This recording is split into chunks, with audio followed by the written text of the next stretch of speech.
Good morning children, welcome back to my channel. Again, I'm your teacher, Sir Lip. Today's lesson is all about finding least common multiple or LCM. In finding LCM, we will use different methods. Those methods are decomposition or continuous method, factor tree method, and listing method. When we say LCM or least common multiple, it is the smallest or least common multiple in a set. Okay, let's start. Example number 1. We use decomposition or continuous method. 6, 12, 18. First, think of a number that is divisible to the given. Since the given are all even numbers, they are divisible by 2. Divide all the given by 2. 6 divided by 2 equals 3. 12 divided by 2 equals 6. 18 divided by 2 equals 9. Then 3, 6, 9. Think again a number that is divisible by 3, 6, and 9. So which is 3? 3 divided by 3 equals 1.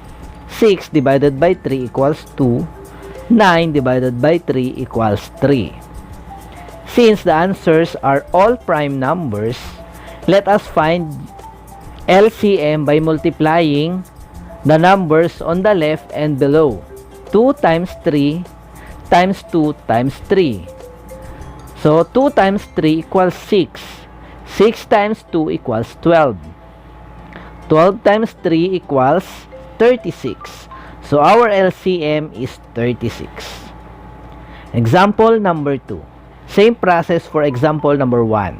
The given are 14, 42, and 56. Think again a number that is divisible by 14, 42, and 56.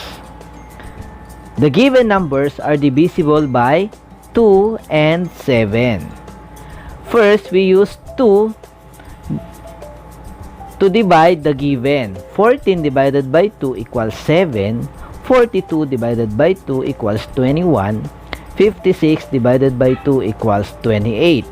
Next, we use 7 to divide 7, 21, and 28. 7 divided by 7 equals 1. 21 divided by 7 equals 3. 28 divided by 7 equals 4. So, multiply 2 times 7 equals 14. 14 times 1 equals 14. 14 times 3 equals 42. 42 times 4 equals 168. Therefore, our LCM is 168. Another example, using factor tree methods. We will be using same given to check if they are the same answer or LCM. The given are 6, 12, and 18. First, we need to get the factors of 6, which is 3 times 2.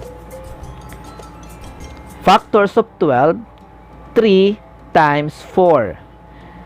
4 is a composite number, so we need to get the prime factors again.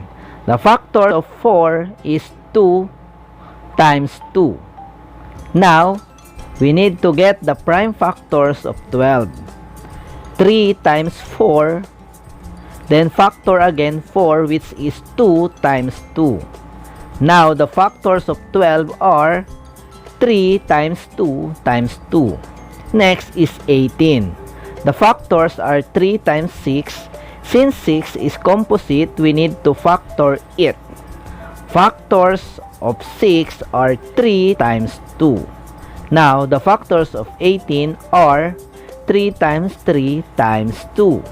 After getting all the prime factors, we need to write in column and align the factors that are the same. Remember, when we are getting prime factors, your answers are all prime numbers. So, 6 equals 2 times 3. Then, align 12, 2 times 2 times 3 18. 2 times 3 times 3. So bring down all the factors, then multiply. 2 times 2 equals 4. 4 times 3 equals 12. 12 times 3 equals 36. So 36 is the LCM. Example number 2. 14, 42, and 56. We need to get the prime factors of 14, which is 2 times 7. Then 42 equals 7 times 6. And we need to factor again 6, which is 3 times 2.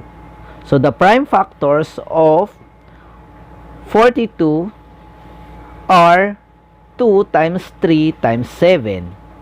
And get the prime factors again of 56, which are 7 times 8. Factor of 8 is 2 times 4. And factor again 4, which is 2 times 2. So the prime factors of 56 are 2 times 2 times 2 times 7. Then write it again in column. 14 equals 2 times 7. 42, 2 times 3 times 7. 56, 2 times 2 times 2 equal times 7. Make sure that the factors are aligned correctly. So bring down 2, 3, 2, 2, and 7. Then multiply. 2 times 3 equals 6. 6 times 2 equals 12. 12 times 2 equals 24. 24 times 7 equals 168. Thus, our LCM is 168. Another example, using listing method. We need to list all the multiples of the given set. Example, 12, 30, and 34. 12, 24, 36, 48, 60, 72, 84, 96, 108, 120. 20, 20, 40, 60, 80, 100, 120, 140, and 160.